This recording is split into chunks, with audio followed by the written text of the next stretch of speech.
નમસ્કાર મિત્રો, વાત કરીશું આજના તાજા સમાચારની। ગુજરાતમાં ભર શિયાળે કમોસમી વરસાદની આગાહી સામે આવી છે। જાણીતા હવામાન નિષ્ણાત અંબાલાલ પટેલે આગામી 2 દિવસ માવઠું થવાની સંભાવના વ્યક્ત કરી છે। હવામાન નિષ્ણાત અંબાલાલ પટેલે ઉત્તર, મધ્ય, દક્ષિણ ગુજરાતમાં વરસાદની આગાહી કરી છે, તો તેમણે કચ્છ, સૌરાષ્ટ્રમાં કમોસમી વરસાદની આગાહી કરી છે। અંબાલાલ પટેલે જણાવ્યું કે 27 ડિસેમ્બરથી રાજ્યમાં કમોસમી વરસાદ થશે।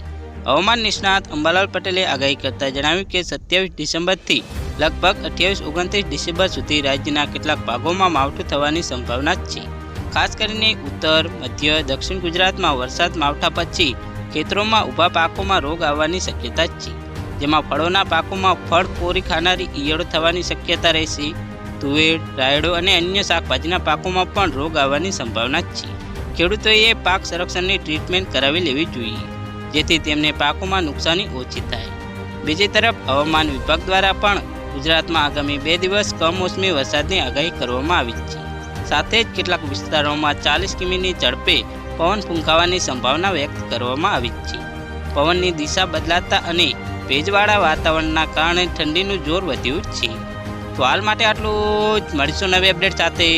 જો તમને અમારા વિડીયો પસંદ આવતા હોય તો વિડીયોને લાઈક કરી, ચેનલને સબસ્ક્રાઈબ કરી બાજુમાં આવેલા બેલ આઇકનને દબાવી દેજો, જેથી તમને આવા નવા સમાચારની અપડેટ મળતી રહે।